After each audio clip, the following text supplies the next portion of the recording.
وَاتَّبَعُوا مَا تَتْلُو الشَّيَاطِينُ عَلَىٰ مُلْكِ سُلَیمان۔ اب ایک اور حقیقت نوٹ کیجئے، جب کسی مسلمان امت میں دین کی اصل حقیقت، اصل تعلیمات سے بہت پیدا ہوتا ہے تو رجحان کدھر ہو جاتا ہے؟ جادو، ٹونا، ٹوٹکا، تعویذ، عملیات، قرآن کی عملیات۔ قرآن اترا تھا کسی اور کے لیے، کام کے لیے، یہ اس کو ذریعہ بناتے ہیں دشمن کو زیر کرنے کے لیے۔ محبوب آپ کے قدموں میں آ کر گرے گا، عمل قرآنی ہے، اتنے 100 روپے کا آپ لے جائیے تو مل جائے گا۔ یہ دندے ہمارے ابھی چل رہے ہیں، خوب چلتے ہیں، اور میں سمجھتا ہوں کہ سب سے زیادہ فلرشنگ کاروبار جو ہے وہ اس طرح کا ہے۔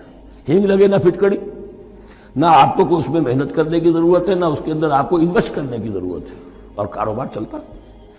تو وہاں بھی کیا ہوا، وَاتَّبَعُوا، جب دین کی اصل حقیقت کو دور پھینک دیا، انہوں نے پیروی کی اس کی مَا تَتْلُو الشَّیَاطِینُ عَلَىٰ مُلْکِ سُلَیمان، جو شیاطین جن جو تھے، عَلَىٰ مُلْکِ سُلَیمان سے مراد ہے عَلَىٰ عہد ملک سلیمان، حضرت سلیمان کے زمانے میں چونکہ اللہ تعالیٰ نے ان جنات کو حضرت سلیمان کے تابع کر دیا تھا، تو وہاں پر چونکہ ان کا اب جو ہے کوئی میل جول زیادہ تھا لوگوں کے ساتھ، تو وہ انہیں کچھ اس قسم کی چیزیں سکھاتے رہتے تھے، گویا کہ اندر سے تخریب کاری۔ وَاتَّبَعُوا مَا تَتْلُو الشَّیَاطِینُ عَلَىٰ مُلْکِ سُلَیمان وَمَا كَفَرَ سُلَیمَانُ وَلَٰکِنَّ الشَّیَاطِینَ كَفَرُوا۔ اور سن لو، سلیمان نے کبھی کفر نہیں کیا، بلکہ یہ شیاطین تھے کہ جو کفر کرتے تھے۔ جادو کفر ہے، لیکن آپ کو نقش سلیمانی آج تک بھی لفظ ملے گا، نقش سلیمانی۔ آج بھی مسلمان بھی ان چیزوں کو حضرت سلیمان کی طرف منسوب کر رہے ہیں، وہ ظلم اب بھی جاری ہے۔ وَمَا كَفَرَ سُلَيْمَانُ وَلَٰكِنَّ الشَّيَاطِينَ كَفَرُوا يُعَلِّمُونَ النَّاسَ السِّحْرَ، وہ لوگوں کو جادو سکھاتے تھے۔ وَمَا أُنزِلَ عَلَى الْمَلَكَيْنِ بِبَابِلَ هَارُوتَ وَمَارُوتَ، اور جو کچھ نازل کیا گیا دو فرشتوں پر، ہاروت اور ماروت پر، بابل میں۔ بابل یہ ہے پرانا عراق، بیبلونیا۔ نبوکدنضر بھی بیبلونیا کا بادشاہ تھا، نمرود بھی بیبلونیا کا بادشاہ تھا۔ عراق کے بادشاہوں کا لقب ہی تھا نمرود، نماردہ اس کی جمع ہے۔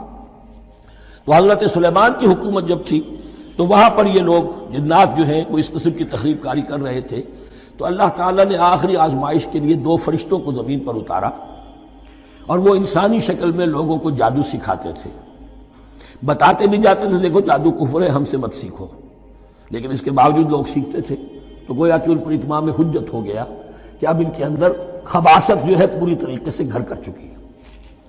وَمَا يُعَلِّمَانِ مِنْ أَحَدٍ، اور وہ نہیں سکھاتے تھے کسی کو بھی، حَتَّىٰ يَقُولَا إِنَّمَا نَحْنُ فِتْنَةٌ فَلَا تَكْفُرْ، یہاں تک کہ وہ کہہ دیتے تھے کہ دیکھو ہم تمہاری آزمائش کے لیے بھیجے گئے ہیں، ہم فتنہ ہیں، تو تم کفر مت کرو۔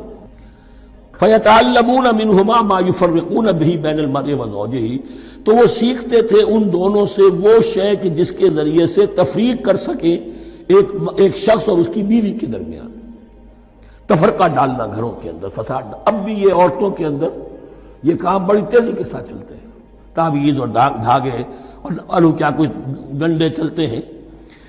وَمَا هُمْ بِضَارِّينَ بِهِ مِنْ أَحَدٍ، اور نہیں تھے وہ ضرر پہنچانے والے کسی کو کچھ بھی، إِلَّا بِإِذْنِ اللَّهِ۔ ایمان کا تقاضا یہ ہے کہ چاہے کوئی دوا ہو وہ بھی بِإِذْنِ رب کام کرے گی، ورنہ نہیں۔ کوئی اور اسباب طبیعیہ ہیں، ان کے بھی اثرات ظاہر ہوں گے اگر اللہ چاہے گا، اس کے بغیر کچھ نہیں ہو سکتا۔ جادو کا بھی اثر ہوگا تو اللہ کے اذن سے ہوگا، تو بندہ مومن کو ڈٹے رہنا چاہیے اور مقابلہ کرنا چاہیے۔ وَمَا هُمْ بِضَارِّينَ بِهِ مِنْ أَحَدٍ إِلَّا بِإِذْنِ اللَّهِ وَيَتَعَلَّمُونَ مَا يَضُرُّهُمْ وَلَا يَنفَعُهُمْ، اور وہ سیکھتے تھے ان سے وہ چیزیں جو ان کے لیے مضرت بخش تھیں، ضرر پہنچانے والی، اور انہیں نفع نہیں پہنچاتی تھی۔ وَلَقَدْ عَلِمُوا لَمَنِ اشْتَرَاهُ مَا لَهُ فِي الْآخِرَةِ مِنْ خَلَاقٍ، حالانکہ یہ بات ان کے علم میں آ چکی تھی کہ جس نے بھی اس چیز کو حاصل کیا، جادو سیکھا، اس کا پھر آخرت میں کوئی حصہ نہیں ہے۔ وَلَبِئْسَ مَا شَرَوْا بِهِ أَنفُسَهُمْ، اور بری تھی وہ چیز جس کے لیے انہوں نے اپنے آپ کو فروخت کر دیا، لَوْ كَانُوا يَعْلَمُونَ، کاش کہ انہیں علم ہوتا۔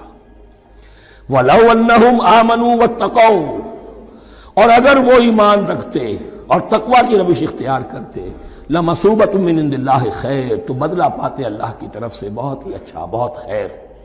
لَوْ كَانُوا يَعْلَمُونَ، کاش کہ ان کو معلوم ہوتا۔